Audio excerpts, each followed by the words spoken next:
So I have something that's a little bit special, kind of a departure from what I normally do on this channel. I actually had the chance to go out and make a short film recently, which has been it's very welcome because it's been tough to get out there with the COVID situation.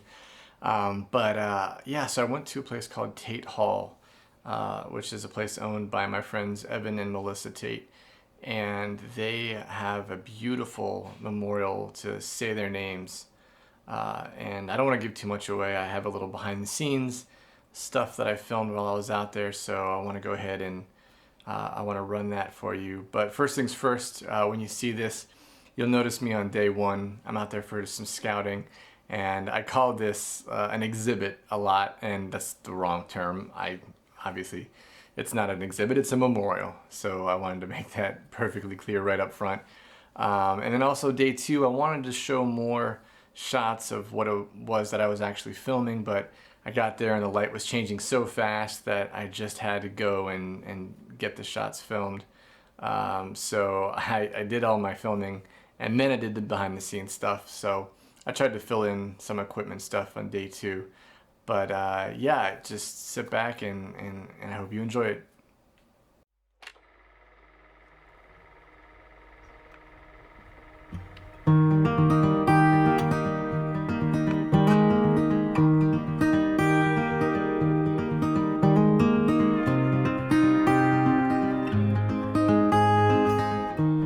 So it's day one here on a little scouting trip to Tate Farms here in Rockwall, Texas. Tate Farms has an exhibit up in a chapel that they have here. It's an exhibit for Say Their Names.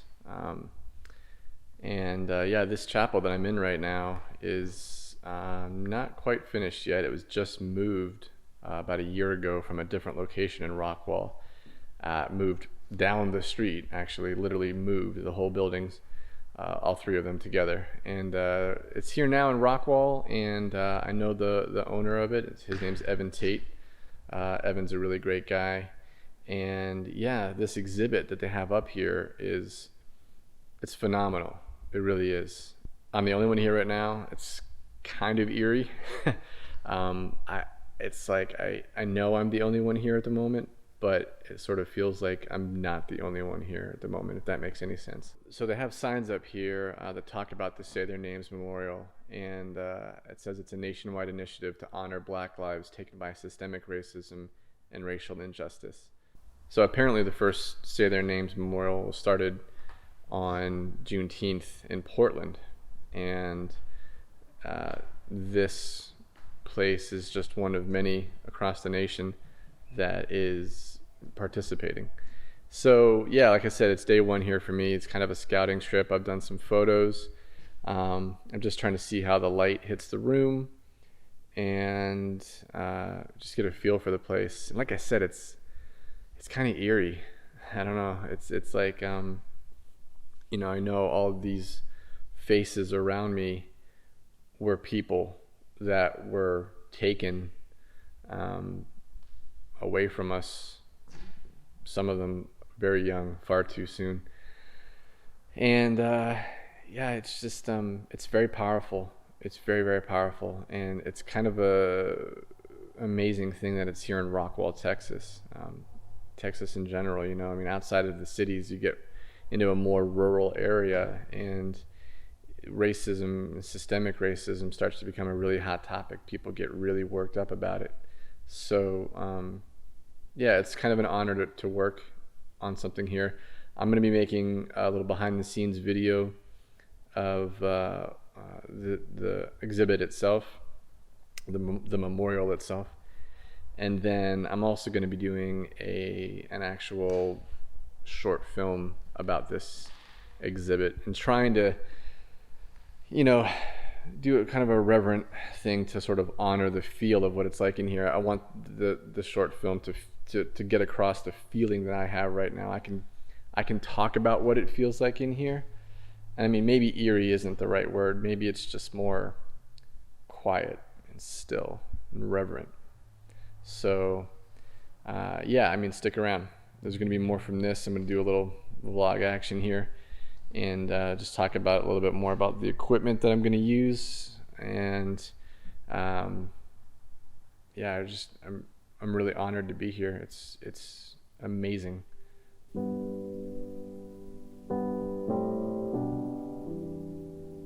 It is so quiet. And it's beautiful. It's like a beautiful quiet. You know what I mean?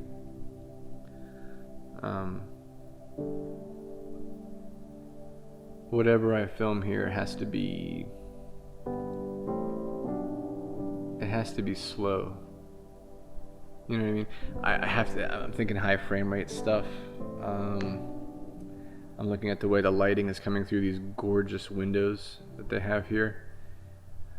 I think that, yeah, low shots, low and slow. That's what I'm thinking for that film that I want to do. I have these grand ideas because we're in a church, and I feel like, if I had like even a small cast, I could probably do like this kind of, story. But I don't think that there needs to be a story for something like this. I think that the story is the faces. It is the people that are here. So I think that it's more about paying respect to this quiet.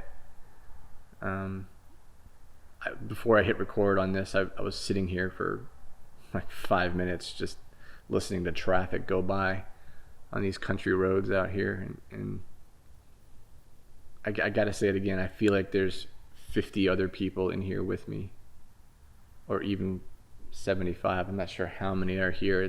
They're all over the place.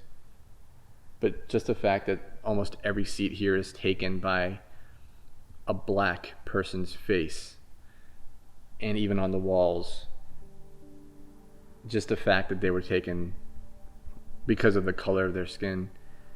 How could that not make you think? How could that not make you say, hey, something is wrong? I don't know if it's going to be fixed in our lifetime. Maybe not my lifetime. I've learned things in the last 5 years that completely changed my world. My outlook. Having a kid changes your outlook too, I'll tell you that. But maybe I've been around for a few decades, as you can probably see. Maybe in a few more decades there won't be a need for a memorial like this. And I think that that's what something like this is really trying to do. I think it's really trying to get the word out about that. So if it gets people talking civilly, then I think it's done its job.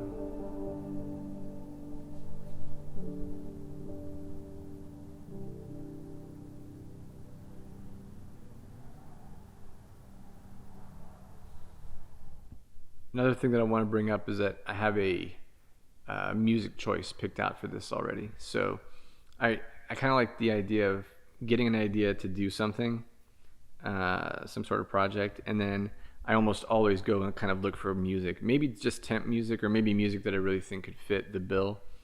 And I have some stuff in mind already that I think really sort of drives the edit in the direction that I think I want to take it. I think it's important, for me anyway, to get like pumped up with some music first. And I mean, when I say pumped up, I don't mean like, yeah, energetic. I mean like, I find the music that I think is going to be appropriate for the sort of feeling that I want to get across, and then I can hear it, and that helps to sort of put these images in my head. And then when I get to the location, I kind of have an idea on these scouting trips of what I'm going to be doing because I've heard the music already. So I think that I'm going to take that music track that I picked out. I think that's going to be a winner. And I think that with some of the visuals that I've pre-planned here, if I had more time, or there was if this was like a client thing, then I would probably even put together a temp edit with some of the footage that I've gotten here today, along with that music. But yeah, this is going to be such a short, simple thing. I don't think I'm going to need to do that. But yeah, if it helps you, consider doing that also. I mean, you can also get the temp footage, slap it down on a temp track, put some music to it, and then you at least have an idea of like, okay, I need to get that exact shot with the big gun camera, and also I feel like I'm missing this, And so you can kind of write that down in a shot list too. That might be helpful, because then at least you know, like, oh man, I don't have to go back out there with the big camera again. I can get that shot while I'm there. So temp tracks for music are great to listen to first, just to get the feeling. And then these little scouting trips also help if you wanted to put together a temp edit. You know, you can do as many whip work in progress edits as you want. Especially if it's a client job, you're going to want to do that because they're going to want to see it. And they're going to have input. I guarantee you they always have input. So right now I'm just doing a little bit of testing here. I'm just trying to see if I can get kind of the idea. I don't want to give away too quickly what we're seeing. I don't want to give away too quickly what we're seeing, but I think that that low shot looks pretty good. It's a nice establisher. If that light could hit a little bit harder and cast a longer shadow, that would be good. It's about 10:16 a.m. right now. I think that at around 9, that side of the church was hitting a little bit harder, like this is over here now. Some of these shots feel pretty good. Kind of a good establishment. And I do want to kind of get something along these lines too. Just low and slow. Like I was saying before, I think that this is one of those situations where a gimbal may come in handy, but I don't have one. I don't want to rent one. So I think I might just do like basic slider stuff and kind of cut between that and then these shots right here, because those feel pretty good. Something a little bit tighter down here. That's a little bit too low, I think. We can keep it up a little bit more like that. That feels good. Kind of bringing it like that. Maybe a little higher, something like that. But probably keeping that section right there out of focus. Again, I don't want to give too much away too soon what we're actually looking at. And that still feels pretty good tight too. If I could angle it up and get some flaring, that would be good, but I'm not seeing that happening right now. Gotta see if we have like a cloudy day. If it's a cloudy day right now, then it might be better to wait for something with the sun setting a little bit harder through these windows. I think it's amazing that even though these flowers are wilting, they still have these pops of color to them. I think it's really beautiful.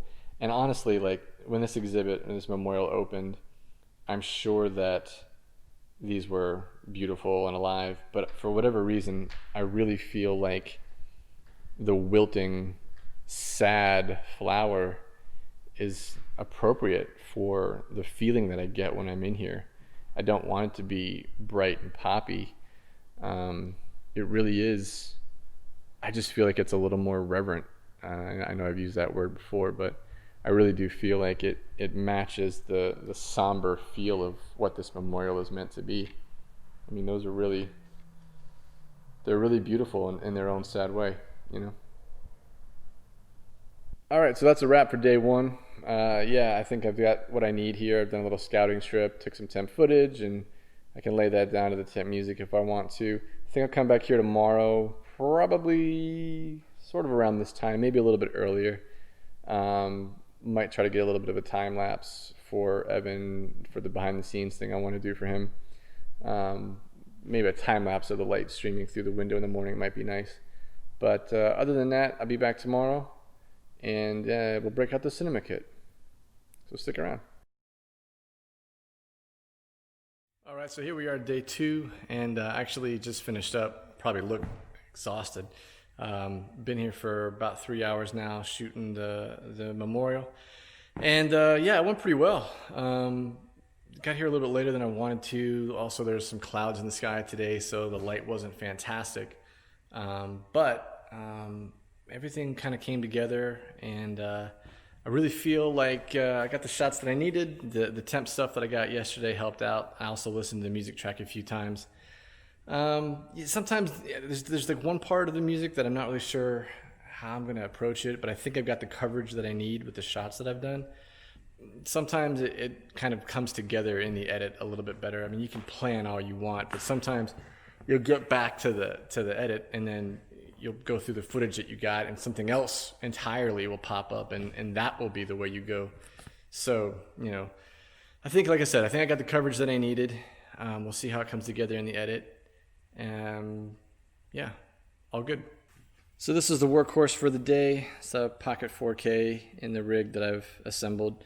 Some of it you will know from other parts. Some of it is hodgepodge together, but most of it is pretty standard stuff. We got the Portkeys LH5H monitor on top, which is great because this monitor can control this camera's functionality via Bluetooth controls. So ISO, white balance, even the recording mode can be set just by tapping the touch screen on the monitor, and that's straight out of the box, which is great. Did have a little bit of problems with my Zeppin micro slider today. It's probably due to the fact that I had it on this old Velbon tripod that I have. I needed that low kind of angle that I have right there to kind of get the sweeping shots of the chairs that I was talking about. So I am getting an issue now where I'm getting some feedback in the slider. It's hitting up against its mid block here. So I'm gonna have to figure that one out. I could, if I took the weight of the rig off of the slider a little bit as I was sliding, it seemed to work, but yeah, that's something I'm gonna have to troubleshoot. Also got the Nucleus Nano handle on there, which I think is probably the greatest thing on my rig. Not only does it power the Nucleus Nano follow focus, but it's also a handle, and it also has its own record start stop button, and you know, it provides power to the Nucleus Nano, which is fantastic. And if I needed it to, I could also have it control the power on the camera itself. I have a cable for that, but I'm just running these Sony batteries, which last like 2 or 3 hours, so it's no problem at all. I've got a couple of those. Currently have the SLR Magic wide angle on there. I finished a shoot with that. Primarily use the Olympus 12 to 40 millimeter. It's got the ND filter on at the moment, but I also have a couple of cinema lenses, some Miki Primes, Miki, whatever they're called. I'm probably going to be selling those. I really like the versatility of the Prime. The fact that this one has a hard stop on the near and far focus is fantastic. Not a lot of Micro Four Thirds native lenses have that. So yeah, 12 to 40 in one lens, f2.8 all the way through if you needed it. It's fantastic. And yeah, I really like this guy. I like it a lot. The only thing that I don't like about that lens in particular is that it does not have a very long focus throw. And that's good to have a long focus throw because you can get very precise focus movements, you know, from near to infinity. It's very smooth with a long focus throw, which is what you'll find in most cinema lenses. They go 280 degrees or something like that. This one has like a 90 degree focus throw. So to get from near to infinity, it's like big back versus a cinema where you'd be like turning, and then you finally got it. So this one is like really fast. So I find myself having to use the follow focus, the Nano, and just very precisely kind of focusing in on what I want to do. And then sometimes I'll miss it a little bit and I'll come back, I'll miss it and come back. And then I kind of zoom in a little bit on my monitor to make sure I have it. But yeah, it works out. Especially for controlled shoots like this, you just focus the shot and then you go. It's not that big of a deal. I will be doing like a full Blackmagic Pocket Cinema camera rig tour of how I built it and what pieces I used. I really like that thing. It suits me very well for handheld and for tripod. The Zeppin Micro, it is a fantastic slider. I got to figure out what's happening with that knocking back and forth, but normally I think it's, if I had it on the sturdier sticks, I think that it would be fine. I really think it's the fact that I'm stressing that small Velbon tripod with the extended arm even up higher. I think I'm stressing it too much, so I'll work on that. Let me just cut in here real quick and tell you that I did figure out what was happening with that Zeppin Micro 2 slider. It turns out that it was just probably a result of me picking up the slider from the top handle of the camera and moving the tripod around, and it seems like some screws got loose. It's just these simple 4 little screws, and all I had to do was get an Allen wrench. When I got home, I tightened all of those down, and the thing was sliding perfectly again, left to right, no issues whatsoever. So be aware that if you put strain on the actual slider itself, if you have this particular slider and you put strain on it by lifting it from where it's attached to the camera, those screws might come loose. So tighten those things down, and yeah, good to go. Back to the behind the scenes. I'm gonna go through a full rig tour soon, so stick around in case you want to see that. There's a lot of great little custom pieces on there that I think you might enjoy. So I'm gonna sign off on the vlog portion of this for now. If you're watching this, then also be sure to check out the actual film itself. And, you know, as always, leave comments and let me know what you think. So anyway, thanks for watching. And also thanks to Evan, before I forget, thanks to Evan and Melissa Tate here at Tate Farms in Rockwall for having me out and you know, giving me access to this before it was opened. And I really love it. I love it. It's just fantastic. It's beautiful. So thanks again, and I'll see you in the next one.